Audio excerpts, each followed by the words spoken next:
उम्र 14 से 25 साल ये वो उम्र होती है जब इंसान की जो एनर्जी होती है वो पीक पर होती है। इस एज में हम जो चाहें वो कर सकते हैं, जो चाहें वो बन सकते हैं, लेकिन कुछ गलतियों की वजह से हम थोड़े से पीछे रह जाते हैं। हम हमारे हाईएस्ट पोटेंशियल तक नहीं पहुंच पाते। आज मैं आपको 6 गलतियां बताऊंगा जिन्हें करने से आप बच सकते हो, जिसकी वजह से हजारों लाखों लोगों का भविष्य बर्बाद हुआ है। आप इन्हें करने से बच सकते हो और एक महान इंसान बनने की ओर आगे कदम बढ़ा सकते हो। पहली गलती, नॉट फॉलोइंग योर ड्रीम्स।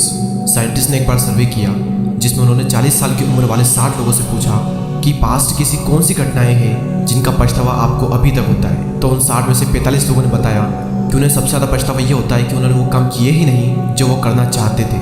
उन्हें उन कामों का पछतावा नहीं है जो कि उन्होंने गलत किए, उन्हें उन कामों का पछतावा है जो कि उन्होंने कभी किए ही नहीं। आपने वो कहानी तो सुनी होगी जहाँ पर 2 भाई होते हैं, एक 5 साल का और एक 12 साल का। दोनों खेलते खेलते एक बार जंगल में चले जाते हैं और जो बड़ा वाला भाई होता है वो गलती से कुएं में गिर जाता है और गिरने के बाद वो अंदर चिल्लाने लगता है क्योंकि उसे तैरना नहीं आता। तो छोटा भाई जो होता है वो ऊपर मदद के लिए खूब चिल्लाता है, लेकिन दूर दूर तक वहाँ पर कोई भी इंसान नहीं था। तो ऐसे में उसे सिर्फ एक ही उपाय दिख रहा था। उसने रस्सी से बंधी हुई बाल्टी को कुएं में फेंक दिया और अपने भाई को कहा कि इसे पकड़ लो। और उस 12 साल वाले बच्चे ने बाल्टी को पकड़ लिया और 5 साल वाले बच्चे ने अपना खूब जोर लगाया और फाइनली उस 12 साल वाले बच्चे को, अपने बड़े भाई को कुएं से बाहर निकाल लिया। और जब वो दोनों गांव गए और ये सब घर वालों को बताया तो वहाँ पर किसी ने भी उनकी बात का यकीन ही नहीं किया, क्योंकि एक 5 साल का बच्चा 12 साल के बच्चे को कैसे खींच सकता है। लेकिन उस गांव का जो सबसे समझदार आदमी था वो उनकी बात को मान लेता है। सभी लोग उस समझदार व्यक्ति से पूछते हैं कि आखिर उस बच्चे में इतनी शक्ति आई कहाँ से। तब वो बताता है कि बच्चा ऐसा सिर्फ इसलिए कर पाया क्योंकि वहाँ पर दूर दूर तक कोई नहीं था उस बच्चे को ये कहने वाला कि तू ये नहीं कर सकता। और यहाँ तक कि वो खुद भी नहीं था क्योंकि उसे अपने भाई को बचाना था। आपको अपने आप से एक सवाल करना है कि अगर उस बच्चे की तरह दूर दूर तक कोई भी मुझे जज करने वाला नहीं हो तो मैं क्या कर सकता था।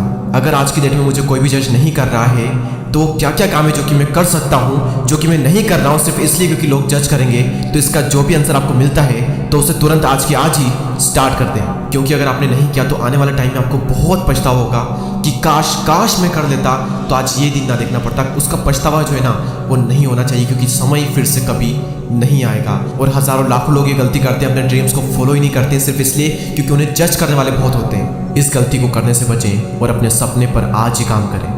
Number 2, standing up against police. School और कॉलेजेस में से बहुत सारे गैंग्स होते हैं जो कि खुद को ताकतवर बताने के लिए उनसे कमजोर बच्चों को मारते हैं, उनका मजाक बनाते हैं, उनकी इंसल्ट करते हैं। और कई बार स्टूडेंट सिर्फ इन्हीं चीज़ों में फंस कर रह जाता है। स्टूडेंट लाइफ जब हम अपने करियर के बारे में बहुत कुछ सोच सकते हैं, नई नई एक्टिविटीज़ के थ्रू हम अपना टैलेंट पता कर सकते हैं, अपने टैलेंट को और ज़्यादा निखार सकते हैं। लेकिन अगर इंसान इन्हीं चीज़ों में उलझा रहेगा तो कैसे आगे बढ़ेगा। और ऐसा नहीं है कि बुलिंग सिर्फ स्कूल या कॉलेजेस में ही होती है। आपकी इंसल्ट करने वाले आपको पूरी जिंदगी भर मिलते रहेंगे। वो चाहे आपका ऑफिस हो, मोहल्ला हो, कहीं पर भी हो, आपको कहीं ना कहीं लोग मिल ही जाएंगे। लेकिन ये आपके हाथ में है कि आप इनका सामना कैसे करते हो। याद रखें, लोग सिर्फ उन्हीं को परेशान करते हैं जिनको वो खुद से ज़्यादा कमज़ोर समझते हैं। तो अपनी इमेज सबसे अलग बनाओ, खुद को स्ट्रॉन्ग बनाओ। आप जैसी अपनी इमेज बनाओगे लोगों के सामने, लोग आपको वैसे ही ट्रीट करेंगे। तो अपनी जो इमेज है वो थोड़ी स्ट्रॉन्ग बनाओ ताकि कोई भी आपकी इंसल्ट करने से पहले 10 बार सोचे। इंसल्ट के साथ में डील कैसे की जाती है वो आपको स्वामी विवेकानंद जी से सीखना चाहिए। स्वामी जी एक बार एक कैफे में खाना खाने के लिए जाते हैं और वो उसी टेबल पर बैठ जाते हैं जहाँ पर उनके प्रोफेसर बैठे हुए होते हैं। और प्रोफेसर को स्वामी जी बिल्कुल भी पसंद नहीं होते हैं। तो प्रोफेसर स्वामी जी की इंसल्ट करने के लिए उनको सुअर कहते हैं और कहते हैं कि सुअर और बतख साथ में खाना नहीं खाते।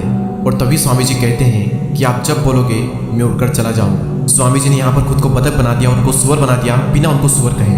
आपको भी ऐसे ही अपनी इंसल्ट का सामना करना सीखना होगा और हो सके तो अपनी इमेज ऐसी बनाओ कि कोई आपका मजाक ही ना बनाए। और अगर थोड़ा बहुत हंसी मजाक दोस्तों में चल भी रहा है तो इट्स ओके, उसे हंसी मजाक में ही ले, ज़्यादा सीरियसली ना ले। लेकिन अगर कोई बार बार आपकी इंसल्ट कर रहा है तो फिर वहाँ पर कुछ करने की ज़रूरत है। वहाँ पर पीछे मत हटो बल्कि उनका सामना करो और अपनी जो इमेज है वो थोड़ी स्ट्रॉन्ग बनाओ। नंबर 3, मौके हाथ से गंवाना। यूट्यूब पर अभी आप ये वीडियो देख रहे हो और यूट्यूब खुद गूगल का प्रोडक्ट है। और फेसबुक जिसको आप सब जानते हो, जिसके इंडिया में 416 मिलियन यूजर्स है। पर कौन जानता है इस कंपनी को, ये है याहू।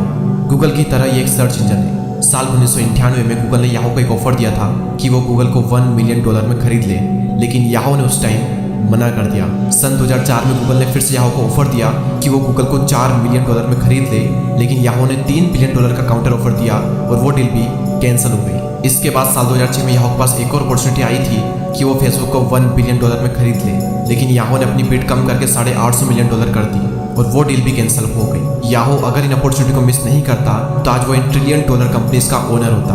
और इतने सारे मौके गंवाने के बाद में याहू को खुद अपनी कंपनी साल 2017 में $5 मिलियन में बेचनी पड़ी। आपने कई साल लोगों को ये कहते हुए सुना होगा कि मैं करना तो बहुत कुछ चाहता हूँ, बस कोई एक मौका मिल जाए। हम सभी की लाइफ में कई सारी अपॉर्चुनिटीज आती है, लेकिन ज़्यादातर लोगों के साथ में प्रॉब्लम होती है कि वो इन मौक़ों को पहचान ही नहीं पाते, और कई बार पहचान भी लेते हैं और हाथ से जाने देते हैं सिर्फ इसलिए वो सोचते हैं कि कुछ और करेंगे। वो अपने कंफर्ट जोन में अटक कर रह जाते हैं और कुछ नहीं कर पाते। और जो इंसान आज की डेट में ये कह रहा है कि मेरे पास अपॉर्चुनिटीज़ नहीं है, तो उसे ज़िंदगी में कितने ही मौके मिल जाए वो हमेशा यही कहेगा, क्योंकि जितनी अपॉर्चुनिटीज़ हमारी जनरेशन के पास में है उतनी शायद ही किसी जनरेशन में रही होगी। हम घर बैठे ऑनलाइन अपना बिजनेस खोल सकते हैं, अपना यूट्यूब चैनल स्टार्ट कर सकते हैं, फ्रीलांसिंग वर्क करके काफ़ी अच्छा अर्न कर सकते हैं। मैं आपको मेरा एग्जांपल देता हूँ। जब मैं 11th क्लास में था तब मुझे यूट्यूब एक बहुत ही बड़ी अपॉर्चुनिटी दिख रही थी और मैंने तुरंत इस अपॉर्चुनिटी का फ़ायदा उठा लिया और आज रिजल्ट आप देख सकते हो। तो अगर आपको भी मेरी तरह कोई अपॉर्चुनिटी दिखती है तो उसे हाथ से जाने मत दो, बल्कि उसका फ़ायदा उठाओ, क्योंकि आपको नहीं पता कि कौन सा मौका आपकी ज़िंदगी बदल सकता है। Number 4, wasting your prime years. आप एक बार इस विजुअल को देखिए। प्राइम ईयर्स यानी 18 से 25 साल तक का समय, ये हमारी लाइफ का वो टाइम होता है जब हमारे पास में टाइम और एनर्जी की कोई कमी नहीं रहती। आप इंडिपेंडेंट होते हो, आपके पास इतनी रिस्पॉन्सिबिलिटीज़ भी नहीं होती है और ना ही आपको किसी बात का इतना स्ट्रेस होता है। लेकिन ज़्यादातर लोग इस एज में अपने टाइम को, एनर्जी को पार्टी करने में, गेम्स खेलने में और साथ साथ 8-8, 9-9 घंटे सोशल मीडिया पर वेस्ट कर देते हैं, जबकि इस एनर्जी और टाइम का यूज़ करके वो अपनी ज़िंदगी में इतना कुछ कर सकते हैं जिसका उनको खुद भी अंदाजा नहीं है। आप ही की एज में आपसे भी बुरी कंडीशन से निकल करके लोगों ने ऐसा ऐसा काम कर दिया जिसका आप सोच तक नहीं सकते, और आपके पास में सब कुछ है लेकिन फिर भी आप हाथ पर हाथ धरे बैठे हुए हो और अपनी ज़िंदगी को, अपने प्राइम ईयर्स को वेस्ट कर रहे हो। ये जो एज आपको मिली है इसमें कुछ करो, अपनी एनर्जी और टाइम का सही से यूज़ करो, रिस्क लो। ज़िंदगी में एक रोमांच होना चाहिए, बोरिंग ज़िंदगी हमें नहीं जीनी है। ये पार्ट आपकी ज़िंदगी का सबसे इंपॉर्टेंट पार्ट है, और अगर आप इसे ही बर्बाद कर दोगे तो समझो ज़िंदगी बर्बाद हो जाएगी। 5वीं गलती, अपने आप को दूसरों से कमज़ोर समझना। जब जब हम अपने से ताकतवर इंसान, ज़्यादा नॉलेजेबल, टैलेंटेड इंसान को देखते हैं तो हम ये सोच लेते हैं कि दूसरे हमसे ज़्यादा बेहतर हैं, लेकिन इसी के साथ साथ हम ये भी मान लेते हैं कि हम उनसे बदतर हैं। अगर वो हमसे ज़्यादा योग्य है तो हम ये मान लेते हैं कि हम उनसे कम योग्य हैं। आप पूरी दुनिया घूम लो, हर इंसान में आपको कुछ न कुछ ऐसा ज़रूर मिलेगा जो कि उसमें आपसे अच्छा होगा, और हर इंसान में ऐसा भी होगा जो उसमें आपसे बुरा होगा। आपको हर चीज़ में अच्छा बनने की ज़रूरत नहीं है और आप बन भी नहीं सकते। आपको ये देखना है कि कौन सी ऐसी चीज़ है जिसमें अगर मैं अच्छा हो जाता हूँ तो मेरे लिए बहुत फ़ायदा है, मेरी ज़िंदगी में एक बहुत बड़ा परिवर्तन आएगा ये करने के बाद में, तो उस एक पर्टिकुलर चीज़ में अच्छे बने। और याद रखना, जब आप किसी एक चीज़ में बहुत अच्छे होते हो तो फिर आपकी बाकी जितनी भी चीज़ें हैं जिनमें आप अच्छे नहीं हो वो सारी इग्नोर कर दी जाती हैं। जैसे कि विराट कोहली, वो क्रिकेट में इतने अच्छे हैं कि सभी लोगों का ध्यान सिर्फ वहीं पर है। अब इस बात की कोई परवाह नहीं करता कि वो सिर्फ 12th क्लास तक ही पढ़े। आमिर खान एक्टिंग में इतने अच्छे हैं कि सभी का ध्यान सिर्फ वहीं पड़ जाता है, लेकिन कोई इस बात की परवाह नहीं करता कि वो सिर्फ 11th क्लास तक ही पढ़े। तो आपके अंदर इनफाइनाइट एनर्जी और पॉसिबिलिटीज़ है, और कुछ ना कुछ चीज़ों में आप बहुत ही अच्छे होंगे और साथ ही साथ कुछ ना कुछ चीज़ों में आप थोड़े कमज़ोर होंगे। तो इन थोड़ी बहुत चीज़ों की वजह से खुद को कमज़ोर न माने। कमज़ोर आप नहीं बल्कि आपकी सोच है, और जैसा कि मैंने कहा कि किसी एक चीज़ में इतना इंप्रूव हो जाओ, इतना ग्रो कर जाओ कि आपकी बाकी सारी चीज़ें नज़रअंदाज हो जाए और आपकी पहचान सिर्फ उस एक पर्टिकुलर काम से की जाए और बाकी सारी गलतियाँ और बाकी सारी कमियाँ उसकी वजह से छुप जाए। ये थी वो 5 गलतियाँ। छठी जो गलती है वो मैं आपसे जानना चाहता हूँ कि क्या है जो कि आप कर रहे हो, या फिर आपके आसपास में कोई कर रहा है, या फिर आपने करके उसे सुधार दिया है। मैं आप सबसे जानना चाहता हूँ। तो उस गलती को कमेंट सेक्शन में ज़रूर लिखें, और इस वीडियो को लेकर आपकी जो भी राय है वो कमेंट सेक्शन में ज़रूर लिखें। और आगे भी इस चैनल पर काफ़ी सारे हेल्पफुल वीडियो आने वाले हैं, तो उनको मिस ना करने के लिए सब्सक्राइब करके बेल आइकन को प्रेस करें। मैं मिलूंगा आपसे अगली वीडियो में, तब तक के लिए जय हिंद, जय भारत।